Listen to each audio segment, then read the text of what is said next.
Welcome to our channel. Today we how to save with Shopify stock, beginner guide step-by-step. Click. First, sign up for a Shopify account if you haven't already. Choose a plan that fits your budget and needs. Once logged in, navigate to the Shopify admin dashboard.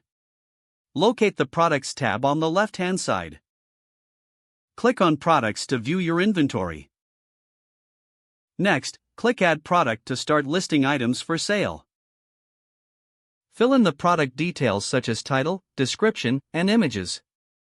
Set a competitive price that reflects both your costs and market demand. Now, consider adding product variants if applicable, like size or color. After entering all details, click Save to store your new product. Next, explore the Apps section in the dashboard. Search for inventory management apps that can help automate stock management. Install an app that integrates well with your Shopify store. Once installed, configure the app settings to align with your inventory needs. Regularly monitor your stock levels through the app. Utilize Shopify's built-in reports to analyze sales and inventory performance.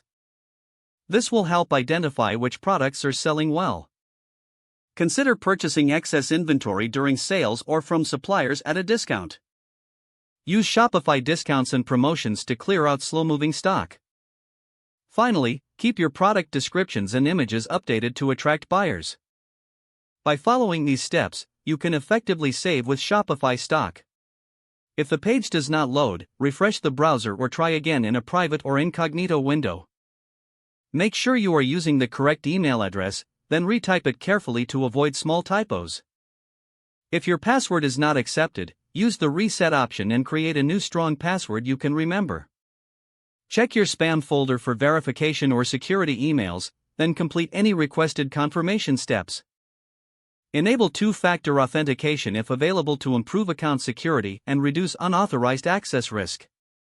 After signing in, review your profile details so your contact information and settings are accurate and current. If you see an error message, note it down and try again after restarting your device and internet connection. Don't forget to like this video and subscribe to our channel for more step-by-step tech guides.